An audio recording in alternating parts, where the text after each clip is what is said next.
So the Ducati Desert X.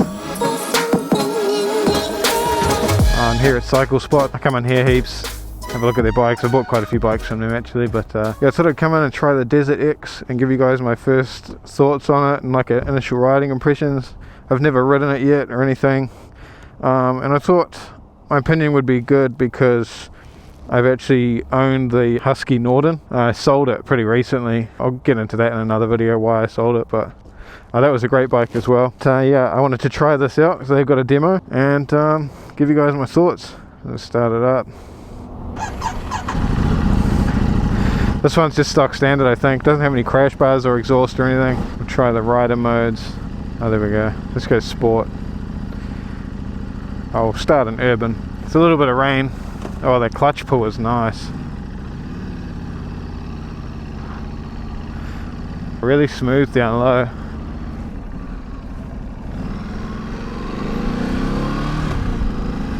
This wasn't out when I bought the Norden, but you know, I definitely would have considered this if it was available when I did it. But looking at it in person, actually I think this looks better in person than it does in the photos. I quite like it. I could take still either the Norden or the Ducati, but this one has more of an off-roady look. The Norden looks more like touring. Yeah, I really like it. It's definitely taller. It's a little bit taller than what I remember the Norden being. I'm 6'1" and I can get not quite flat foot on both feet, but just about. Oh, it's really nice down low. The Norden was as well, but oh, it's got a quick shifter. Here comes that rain. Yeah, really, really nice down in the low revs. The clutch pull is really nice. Gearbox is really nice too. The quick shifter seems, in low revs, seems a little bit clunky, but I mean, pretty much every bike I've tried with a quick shifter, including my Aprilia, is not the smoothest and really low revs, but you know, that's not really, they're not supposed to be anyway. I really like the display. It's really nice and crisp. It's not like pixelated or anything. Looks quite modern. The throttle seems a little bit delayed, but I'm assuming it's because I have it in touring mode. Indicators have a really nice click. Actually, all the buttons have a really nice feel to them, like a much nicer click. It's quite tactile. I wonder if you can switch modes. Oh yeah. So you can switch modes while driving, which is nice. Oh yeah, that's much more responsive. And the you can hear the airbox noise really well. That's nice. I like this matte white paint as well. That looks badass. This one doesn't have heated grips, but it has the button, so I'm assuming it's like an option. It's really nice and stable at these speeds and really like flickable.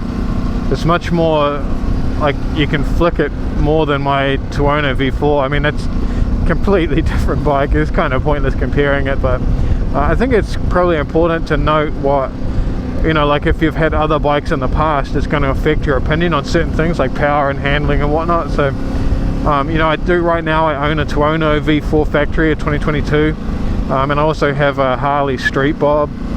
Like I said, I've owned a Norden, I've had Supermotos, so I've had pretty much the full range of bikes. So I think my opinion on power and handling is probably going to be quite valid, not because I'm a super advanced rider or anything. I've been riding for like 20 years, but more because I've had the range, you know, the different ranges of motorbikes. Like I said, this is the first time I've ever ridden one, so I haven't opened it up yet, but we'll get out on the motorway, see what the wind is like.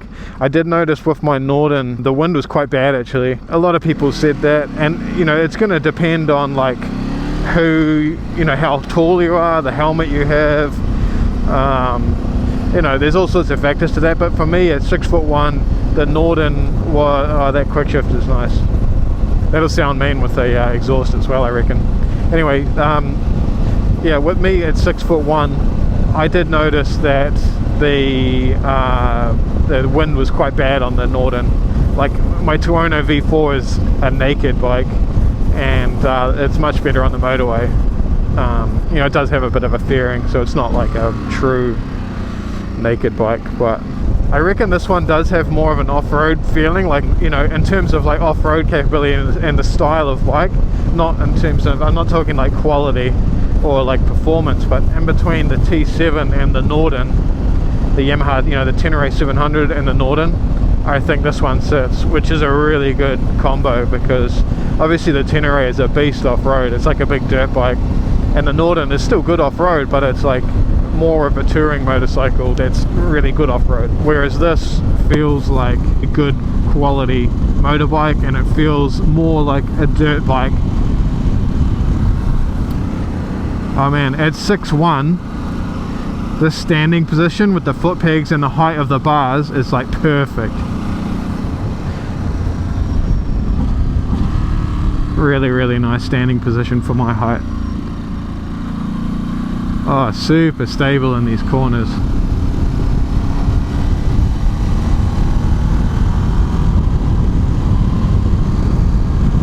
This one obviously has cruise control as well. There we go. So wind noise at like 70 or 80 k an hour, I don't really, it starts like here. So I'm thinking this is going to be better on the motorway than my Norden was. The mirrors are really good visibility wise.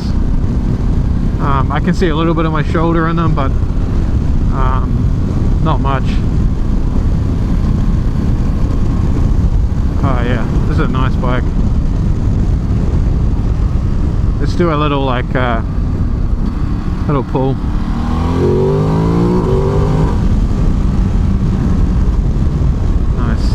The induction noise is quite loud. That's cool.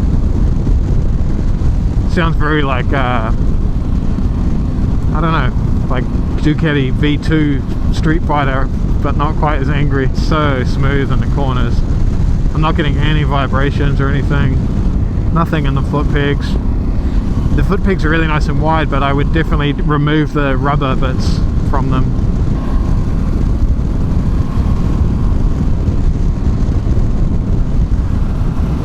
Yeah, standing is beautiful. Perfect height. Really nice in between the legs as well, like it's not too wide where your knees clamp on.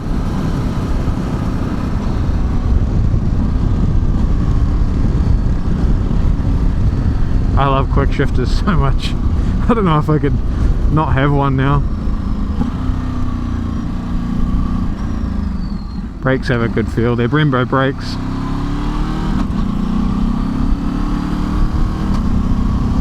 The quick shifter is clunkier than what I've had in the past, but it's still good.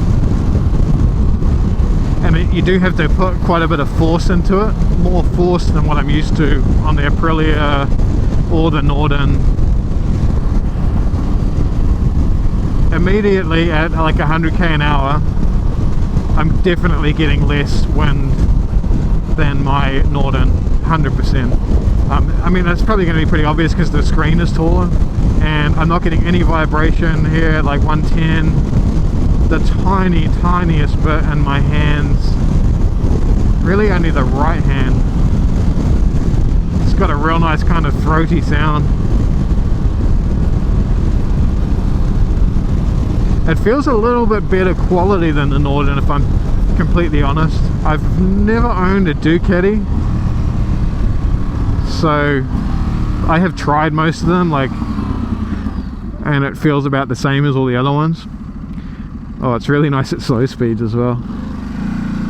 This is a beautiful bike. Oop.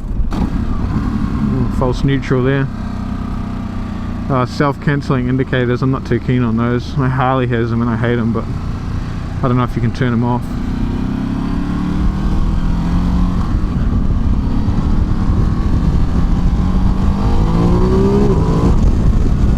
Yeah, plenty of power. You'd never need any more power than that for a bike this style. I mean, even for the road, you know, you could thrash this thing, have a lot of fun. Let's go down to 90. Yeah, like 5500 it starts kicking up. You start feeling the power more.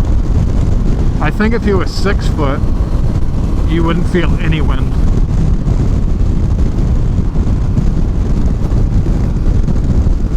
I don't have anything bad to say about this bike yet.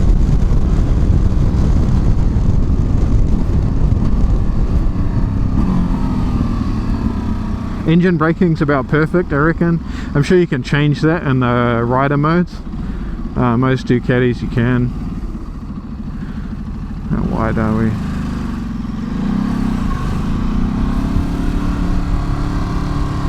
Oh yeah. This thing's like a big supermoto. I don't get any vibrations in the mirrors either, which is really good. Most bikes, you know, you get to a certain speed and you have like major vibrations. Oh man, it leans so nice in the corners. Really predictable feel. There's a real linear kind of lean, which is nice. The seat's really nice actually. It's quite narrow, but it's really, really soft. I think it's like a gel seat probably. Yeah, really nice. I could ride this thing for like all day, I think.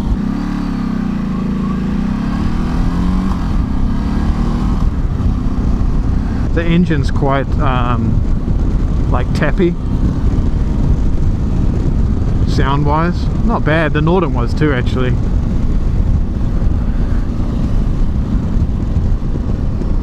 I'm not feeling the like top heaviness that I thought I would. Like the Norden with the tanks a little bit lower, you know, same as the like KTMs. I think the KTMs are a little bit lower again, but you know, I thought this would be a little bit more top heavy than it is, but it's really not. It's at slow speeds it feels really quite easy to, like, you know, you could get around traffic or like slow speed off-road stuff really easily. It's only done 59 kilometers. It has all of the tech that you would want and all of the, like, you know, like lean sensitive controls and you know, cruise control, heated grip option, but I don't feel like there's heaps of crap in the cockpit. A lot of bikes, you know, you just feel like there's so much stuff going on in the cockpit area. The screen's not huge, but it's big enough, you know. I think honestly, if I was to ride these back to back like this and the Norden, even having owned a Norden, I think I would probably go for this now. I think either bike is like epic. I really, really love them both. And I would say the Norden you would get for like long distance because it's like a touring bike, more of a touring bike. But honestly, like this with the better windscreen, it's kind of better for that as well. I don't know. I think the Norden felt a little bit more like it had some more punch down low, probably because it's a parallel twin. I think ride height, so I'm like on the balls of my feet, on both feet, I can easily flat foot with like a little bit of a bend in my leg, off one leg. Yeah, like, not that this doesn't have punch, this has plenty of torque, but I think the Norden felt a little bit gruntier down low.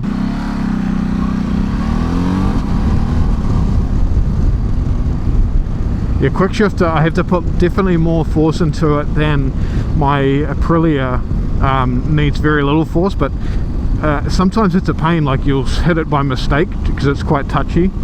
And I think for off-road use, this quick shifter would be good being like a little bit clunky, because you kind of, it's like driving like a notched manual car, you know, like it feels like when you're in gear, you know you're in gear kind of thing. It's kind of a silly thing to say, but car guys and, you know, motorheads will know what I'm talking about. It's got that feeling to it. I mean, this is my first video on first riding impressions for bikes. I'm planning on doing heaps of them, so I'd really appreciate you guys subscribing, dropping a comment. Really helps the channel grow quite quickly. Yeah, if you could do that, I'd be really, really grateful. And thanks again to the guys at Cyclespot for letting me borrow it. Anyway, here we are back at Cyclespot.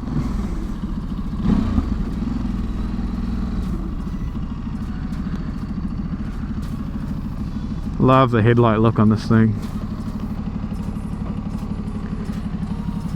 Beautiful motorbike. I like how it has a key as well. My Harley has a proximity key and it sucks. Initial impressions, I think I would buy this over the Norden, but that's just me. Either way, you couldn't go wrong, I don't think. Alright, thanks for watching, guys. See you in the next one.